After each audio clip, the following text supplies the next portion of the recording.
आज हम बात करेंगे प्रश्नावली 4.3 का पहला का ये दूसरा क्वेश्चन दिया है। कह रहा है यदि मूलों का अस्तित्व हो तो उसे पूर्ण वर्ग विधि से हल करें या ज्ञात करें। देखिए, सबसे पहले मूलों का अस्तित्व जांच करेंगे।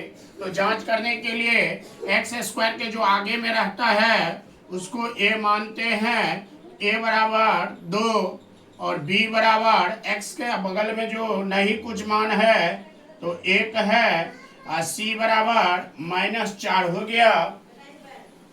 जब डी निकालेंगे तो डी इक्वल टू फार्मूला होता है बी स्क्वायर -4ac से। बी का वैल्यू है 1 का स्क्वायर -4, ए का वैल्यू दिया 2 और सी का -4। एक का स्क्वायर करेंगे तो एक ही आएगा। अब ये माइनस को गुना करेंगे प्लस 16 दूनी 32। जब इसको जोड़ेंगे 33 आ गया। अब हमको बताना है कि मूलों का अस्तित्व है कि नहीं। तो d इक्वल टू कितना आ गया, 33 आ गया। d का मान प्लस में आ रहा है तो मूलों का अस्तित्व होगा। लिखेंगे मूलों का अस्तित्व है। अब मूलों का अस्तित्व है तो कह रहा है इसे पूर्ण वर्ग विधि से बनाइए। तो पूर्ण वर्ग विधि से बनाने के लिए पहले हम क्वेश्चन उतारेंगे। अब देखिए, यदि यहाँ 4 रहता तो 2x का होल स्क्वायर लिख सकते थे, लेकिन यहाँ 2x है तो ये नहीं होगा। तो लिखेंगे दोनों पक्षों में 2 से भाग देने पर 2 से इधर भी भाग दीजिए, इधर भी दीजिए और इधर भी दीजिए। यहाँ 2 और 2 हट गया, यहाँ 2 से काटिएगा तो 2 हो जाएगा। लिखाएगा x square x -2 equal to 0। अब हमको क्या करना है, इसको a प्लस, यहाँ प्लस है इसीलिए यहाँ a प्लस बी के होल स्क्वायर के रूप में इसको एडजस्ट करना है। लिखेंगे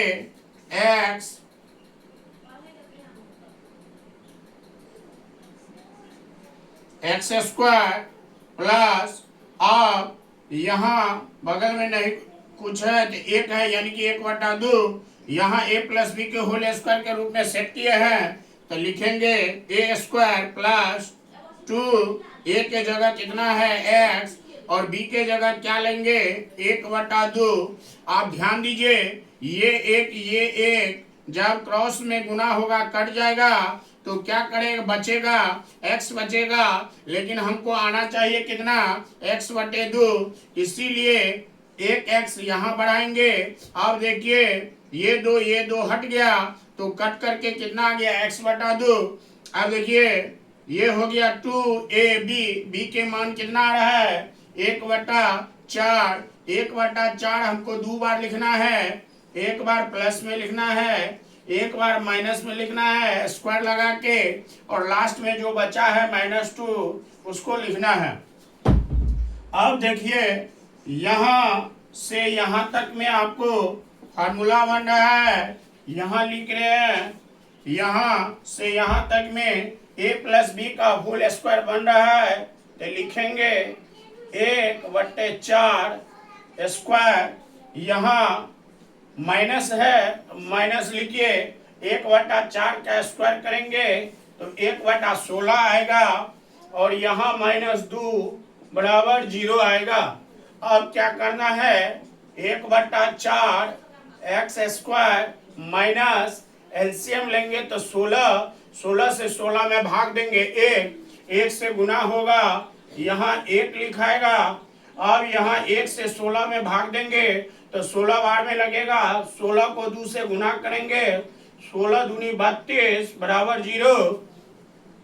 अब यहाँ x प्लस 1/4 का स्क्वायर, अब e माइनस जुटेगा तो माइनस माइनस प्लस यानी कि -33/16 बराबर 0। अब e माइनस को उधर ले जाना है तो लिखेंगे 1/8 x प्लस 1/4 का स्क्वायर बराबर, ये उधर गया यानी कि 33/16 हो गया। और जब ये स्क्वायर हटाएंगे तो उधर रूट चढ़ेगा तो लिखिए x प्लस 1/4 बराबर रूट अंडर 33/16।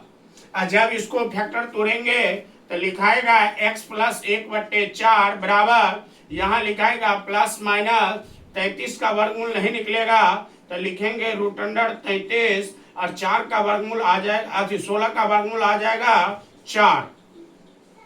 अब ध्यान देना है कि एक बार इसको प्लस में लिखना है, एक बार इसको माइनस में लिखना है। तो लिखेंगे x प्लस 1/4 बराबर रूट 33/4। तो x बराबर रूट 33/4 माइनस 1/4। तो x बराबर जब लिखेंगे इसका एलसीएम तो 4 आएगा, लिखाएगा रूट अंडर 33 माइनस 1। एक आंसर आपका आ चुका है। एक बार फिर क्या करना है, इसको माइनस में लेना है। तो लिखेंगे 1/4 बराबर माइनस रूट 33/4। जब ये प्लस वाला उधर जाएगा तो माइनस हो जाएगा। तो लिखेंगे माइनस रूट 33/4, प्लस वाला इधर आया माइनस हो गया। अब क्या करना है, दोनों का एलसीएम लेंगे तो 4 होगा। ये माइनस रूट 33 माइनस 1, यानी कि x इक्वल टू माइनस, यहाँ लिखिए रूट अंडर 33 माइनस 1/4 कॉमा, इसको लिखिए माइनस रूट 33 माइनस 1/4। ऐसे भी लिख सकते हैं, इसको -1 को पहले लिखिए और प्लस रूट 33 को बाद में लिखिए, बटा में 4 दीजिए। इसमें भी आप कर सकते हैं, -1 को पहले लिखिए और माइनस रूट 33 को बाद में लिखिए।